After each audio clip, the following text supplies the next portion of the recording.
Fala, galera! Ó, produtos licenciados dos maiores clubes do Brasil você encontra na GoCase. Cupom CHARLA, descontos especiais pra você. Acesse o QR Code. Aqui foi treinador, né?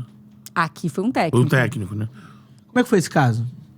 Então, esse caso foi assim, eu tava cobrindo o americano, e aí eu ligo pro Patrick e pergunto, você tem o telefone de alguma dessas atletas norte-americanas pra me passar? Porque a minha ideia era fazer matéria com elas, aí eu queria ajuda com fonte. E aí eu percebo que a reação dele foi muito fora do tom pra minha pergunta. Do tipo assim, só porque é nos Estados Unidos, né? Se fosse no Brasil, aí eu fiquei intrigada. E aí eu fui pegar e falei, deixa eu ver com quem que ele treinou quando ele era criança. E aí eu vejo que ele treinou com o Fernando. Aí me deu clique, porque tinha uma primeira denúncia de 2016, foi o ano que eu me mudei, então tava tudo muito fresco. Daí eu parei assim, vi que era o nome do Fernando e falei, nossa, o Fernando treinou o Pérez quando o Pérez era criança, será? Aí eu ligo pra ele de novo e aí eu pergunto diretamente pra ele, ó, tem uma pergunta difícil pra te fazer, eu espero que assim, não me entenda mal, mas eu quero entender. E aí eu pergunto, você sofreu alguma coisa? E aí ele... É o que ele precisava para...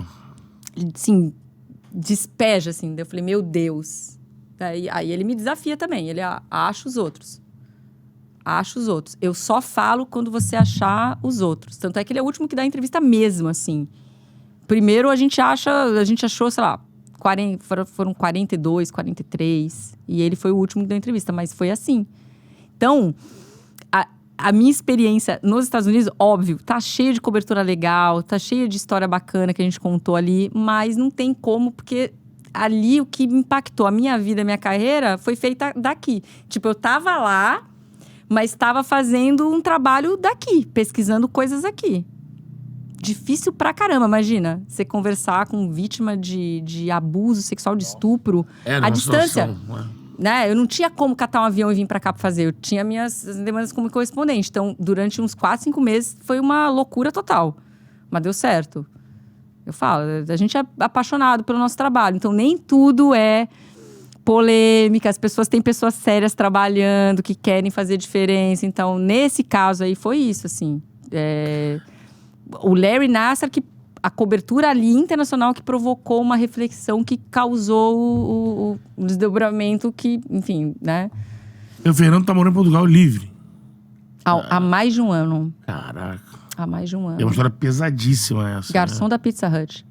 Ah, é? Falei marca de uma pizzaria, desculpa, né? Mas é isso. Caramba.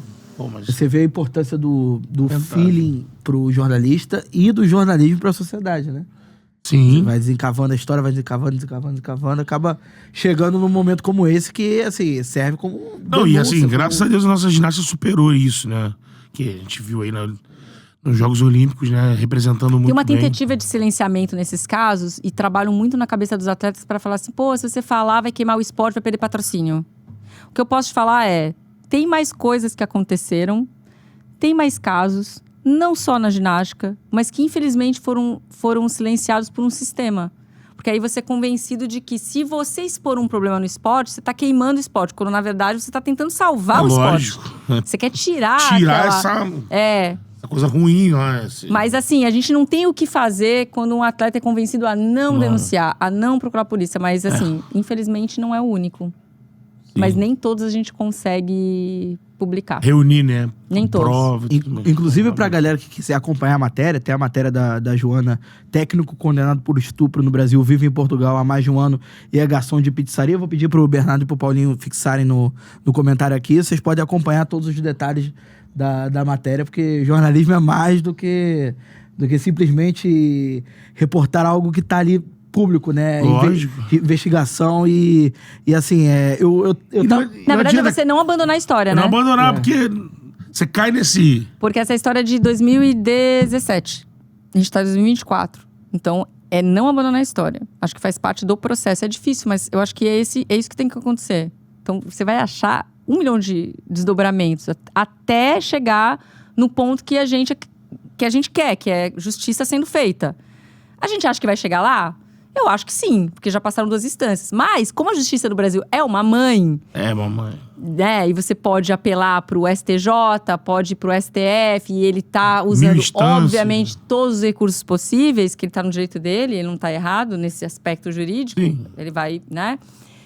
Mas ele tem 2 condenações e a gente acredita que uma hora a gente vai chegar lá. Já chegou a sofrer algum tipo de represália por conta de alguma investigação? Já cheguei a... Não, mas médio. Eu tive que mudar meu telefone.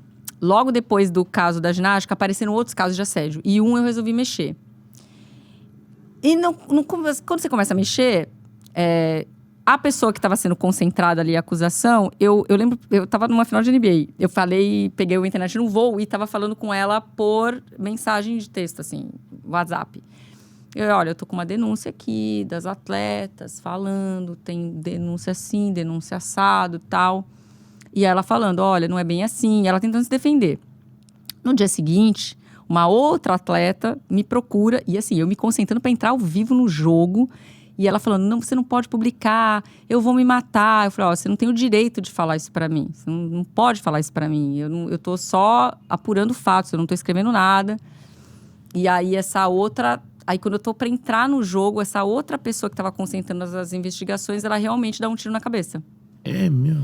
E me ligam pra falar. Na hora, eu falei assim, caramba, isso aconteceu. E aí, eu começo a receber mensagens me culpando por eu estar mexendo numa história, assim. E era uma história, assim, tinham várias atletas fazendo uma denúncia, mas aconteceu essa tragédia no meio, né? Da pessoa que concentrava todas essas acusações ter ido para esse lado extremo, assim. Então, quem estava próximo a ela meio que veio para cima de mim num primeiro momento. Depois passou e ficou, assim, tudo bem dentro do que é possível falar, tudo bem. Mas eu lembro que eu desci chorando para fazer o jogo. E eu tinha 10 minutos para entrar ao vivo. Um médico da NBA veio falar comigo, o médico do Houston Rockets.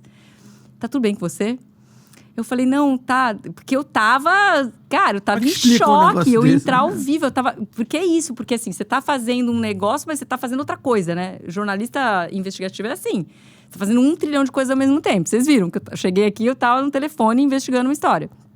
E aí, eu tinha que parar, eu tinha que ficar bem pra entrar ao vivo fazer a e função. sorrir, né?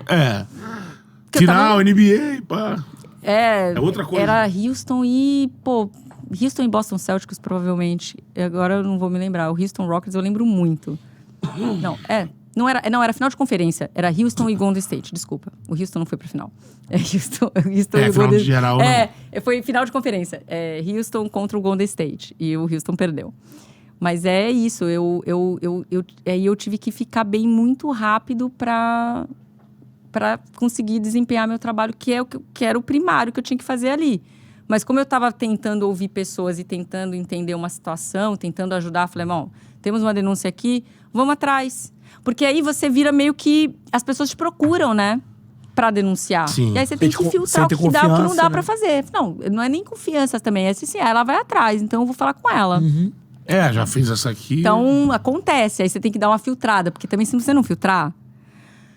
O peso psicológico é muito alto. Porque eu tô citando um caso extremo, assim, não tem nada a ver comigo. Óbvio, não tem nada a ver comigo. Nada. Mas aconteceu na hora que eu tava tentando entender uma situação. É claro que aquilo mexe com você. Sim, lógico. Você tá ali... Você fala assim, gente, isso tá acontecendo mesmo? Aí, né, você tava se concentrando pra outra parada ali. Então, é por isso que tem... Não é todo mundo que se dedica para esse tipo de ofício, porque o desgaste emocional ele é muito alto. E você tem que se comprometer, né? Com aquela história, você tem que mergulhar. Não adianta, não dá pra ser superficial. Não dá. Não dá pra fazer um texto de 4 linhas. Qual é, meu parceiro? Curtiu esse corte que você acabou de ver? Então se inscreva no Charla pra dar uma moral pro melhor podcast de esportes do Brasil. Tamo junto.